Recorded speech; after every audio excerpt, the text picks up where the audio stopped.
Today we're checking out Cipher Zero, a minimalist puzzle game where we have to solve for zero. I'm going to show you a selection of levels from the game, so if you decide to pick it up, it's not like you know all the answers, and you're going to have to solve some of the things yourself still. So let's check out what this one is all about. Pretty backgrounds, pretty pixels, bit of screen tearing. There wasn't an option for VSync.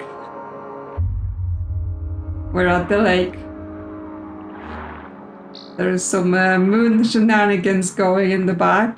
Okay, this is our level selection.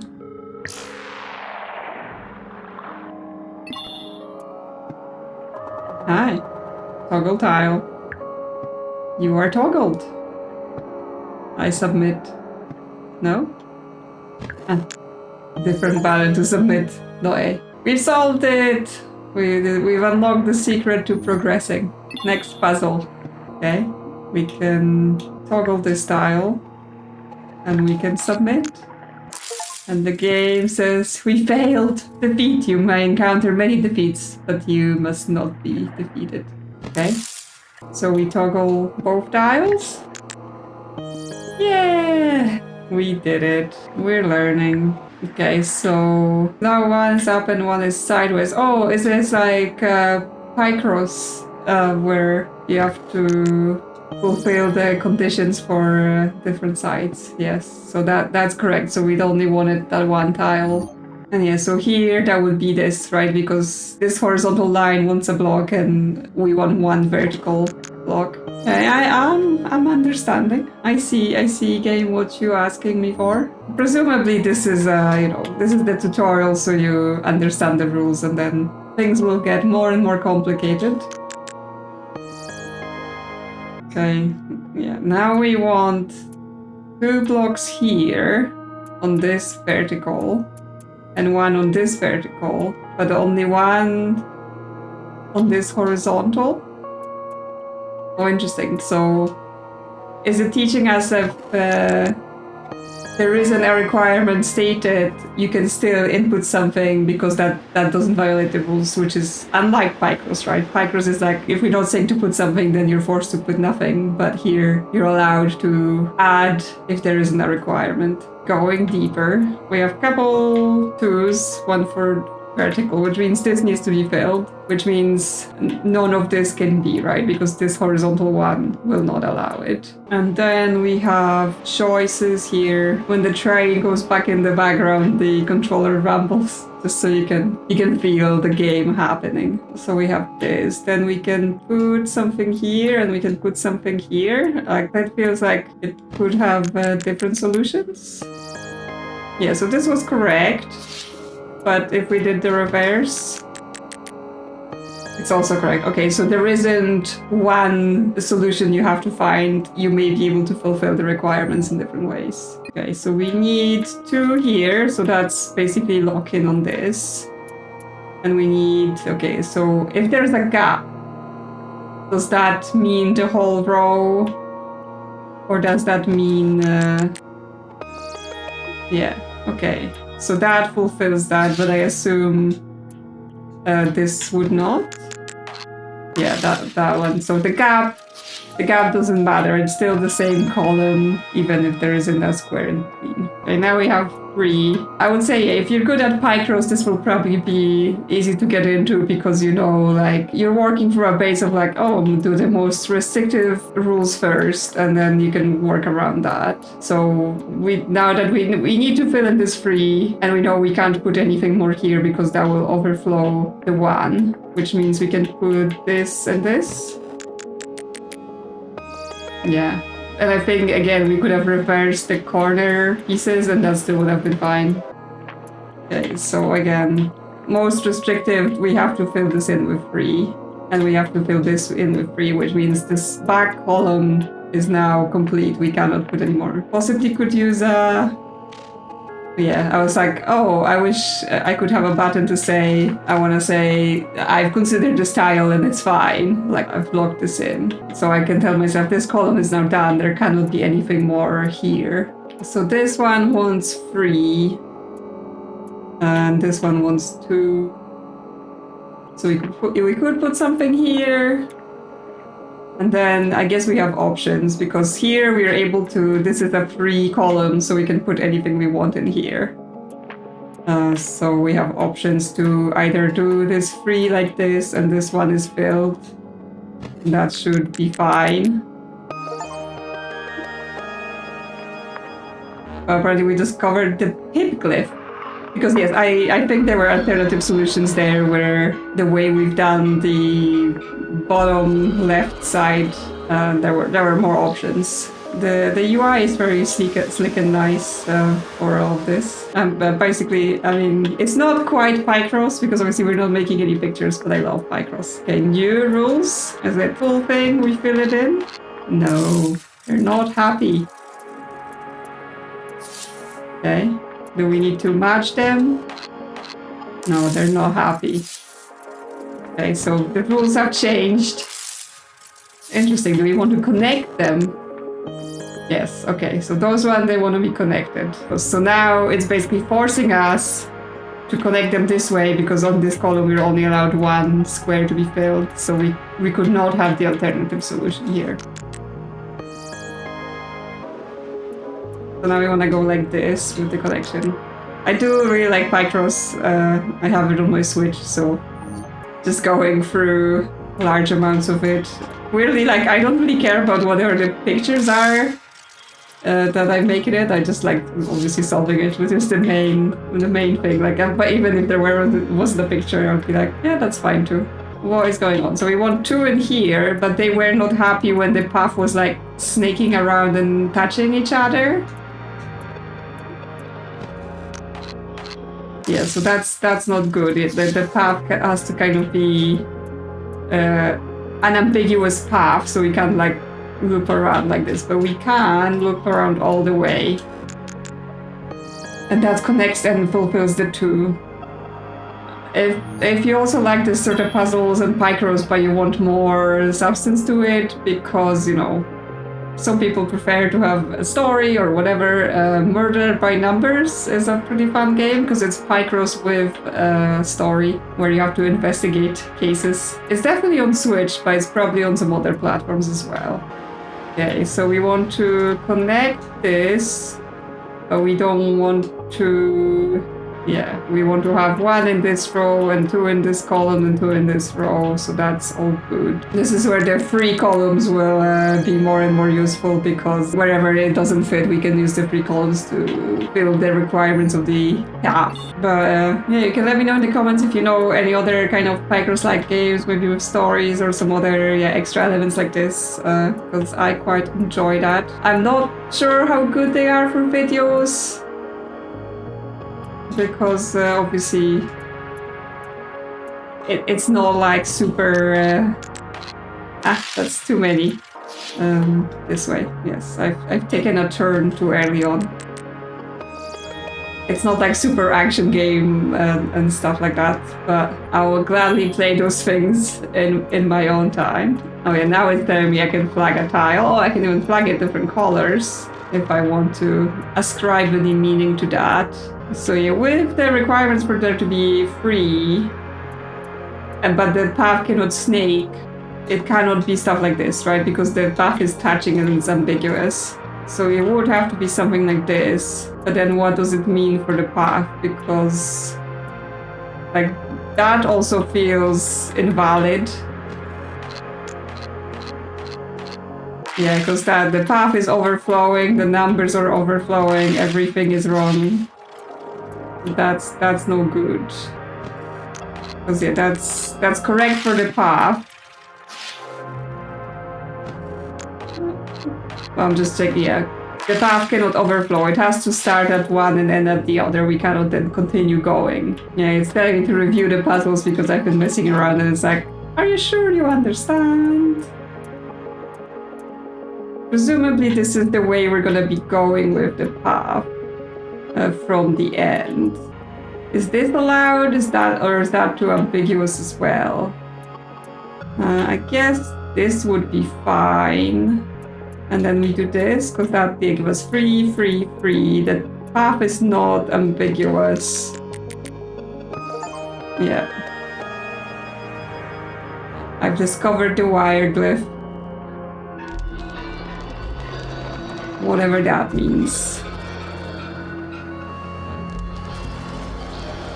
Okay, well, let's keep going. I have no idea how long this game is, how many levels there are, how many rules there are, but I am into it. Interestingly, we're only allowed one here, so we cannot be going this way. But how will this path meet? And then, like, isn't this ambiguous path? Yeah, exactly. We're not allowed to do this, and plus that gives us 2 on each thing. Yeah, the path, you're not allowed to do this. Oh, is this now telling us you are allowed a path and a separate yes, okay. So previously the solution was always the path was forced to fulfill the rules of the board as well, but now we're getting into you have a path and you have additional rules and they do not have to be connected. So the shortest path would be here, but then we cannot fulfill this role because putting this anything here would make the path ambiguous, which probably means the path is like this. And then we just can stick additional square here. Yes, rules, adding to new variations. Okay, we need 2 here. So we can do this, get a free. This middle row is free, so we can do whatever we want. And that allows us to stick an extra one here to have the first row happy. Yep. So again, the path needs to go through. So that gives us 2 on this column, 2, 3 on this row. Go down the path. But yes, if we add a square here, it will get those 2 2s to be complete without interfering with the path.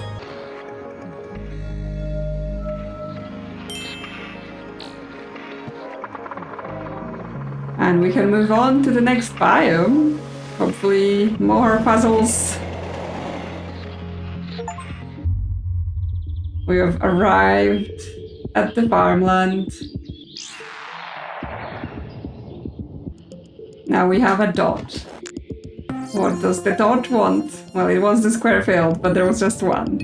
Is it like the numbers? But okay, it's not. Does it mean fill the whole thing if there's a dot? Okay, dots can appear in the middle between. Ooh. Dot plus dot equals don't do it. Okay, so the dot in the same line cancels the other dot. So we're looking at the stop dot will want this filled. And the one will want this filled. Here we fill nothing because the dots cancel each other and we fill this. Yes. Okay, so this dot wants one side filled and then we just playing by the rule of one of the lines that wants something filled without like putting it here would be interfering with the dot, so it's again playing by the rules but not having other rules mess with different rules. So we can get 2 and 1. And then this will fulfill this one and the dot. Yep. Okay, we have dots in the corners, which means we either have those verticals filled or we have the horizontals filled like this. Apparently we're learning, but also we have a bunch of ones we need to keep happy. Which means this cannot be a vertical, right? This dot cannot have this vertical because it will not work with the 1. So it has to go from here, which means for this dot, this... Does it work if I... No, it doesn't. Because now the problem is like, if I say this dot gets a vertical, this dot gets a horizontal, the 1 is not satisfied. Oh, interesting. It's not the whole line. It's literally just the square next to the dot. I am corrected, which means we need something either here or here. So we can have this and this for the dots, but that doesn't work with the 1, which means we could do something like this, right? That's 2 of the dots happy, and then this to fulfill that 1, but not put it next to the dots. Yes, okay. That makes more sense now. Immediately, I think, yeah, this square here is out of bounds. We won't be able to use it because it would fulfill all the dots, but then prevent us from having all the ones. Which means we could put something here for that dot and that one, and then put something here for the 2 dots and the 1. Yep. I've unlocked the dot glyph.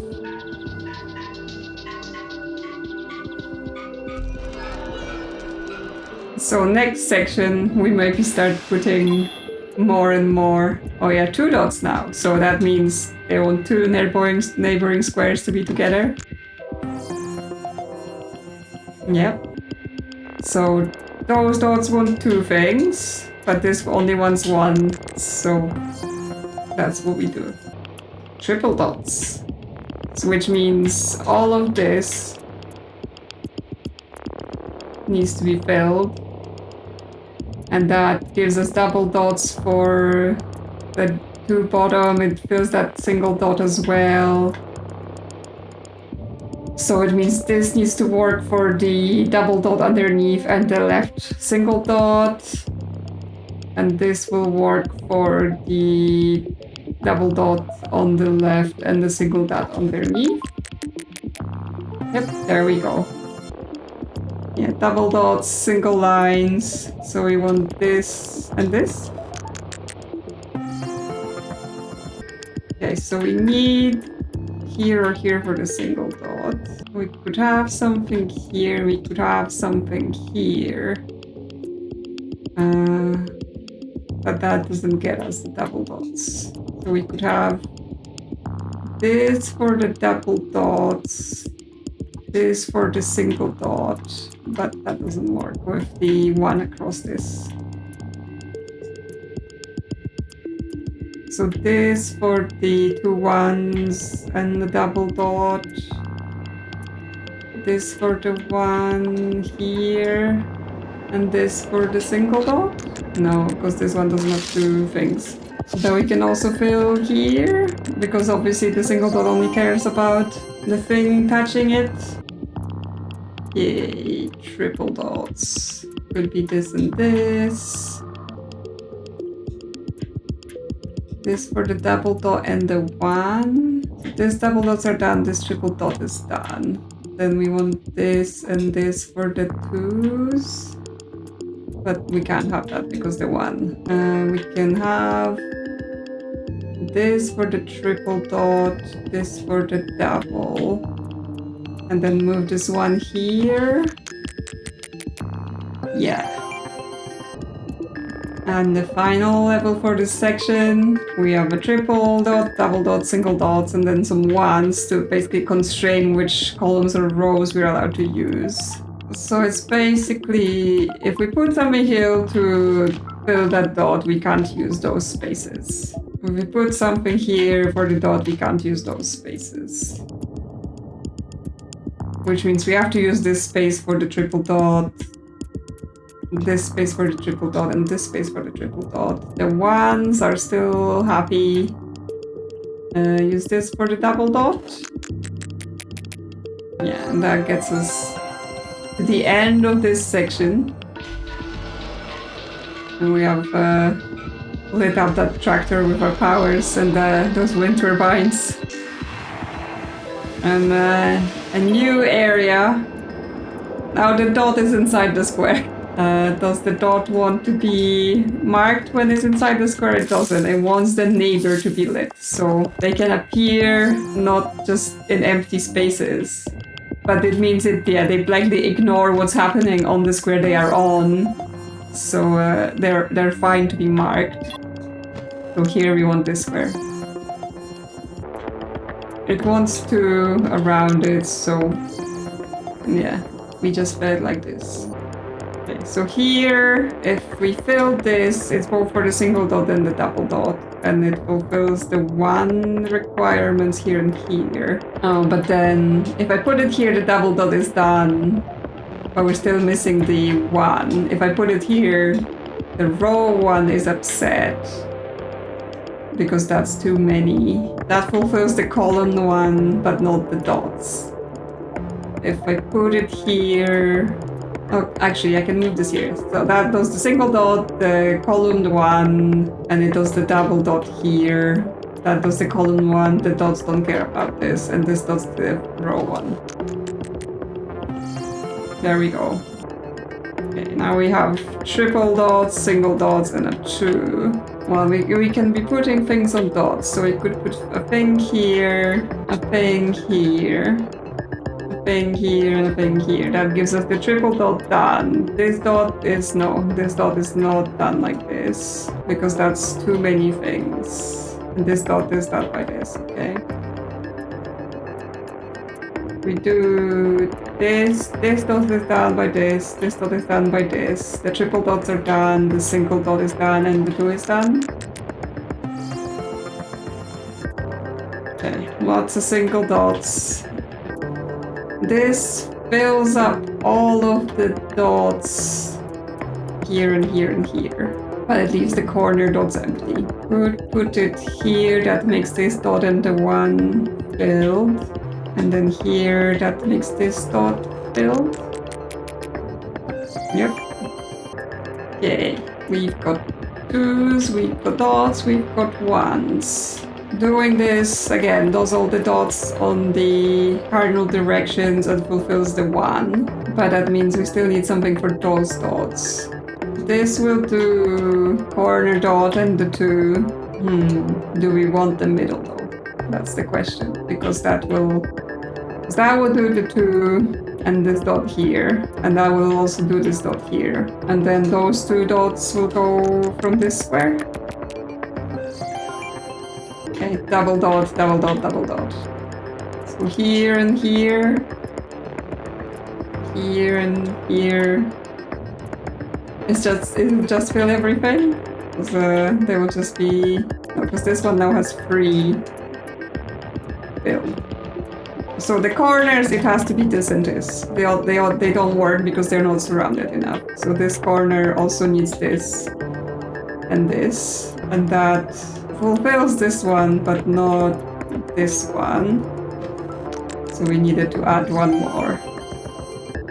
So the dots at the top, we can fill something here so to fulfill this dot, or we could be filling this to fulfill them all.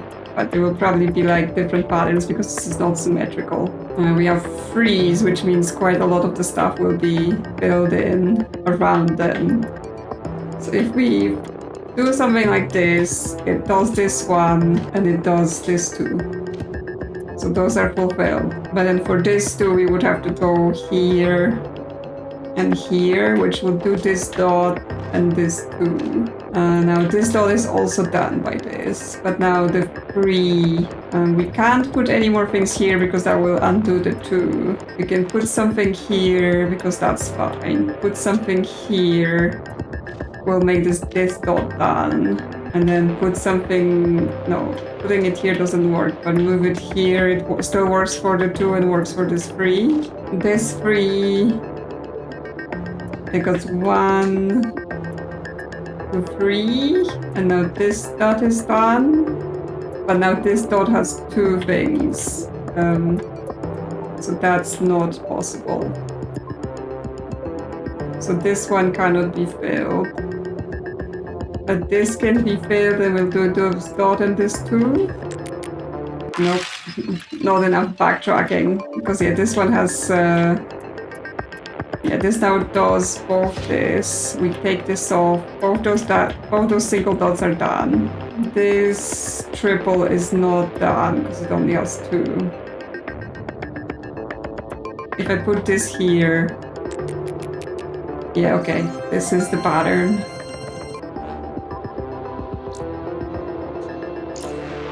Another section in this farmland. Okay, now we're doing dots and paths.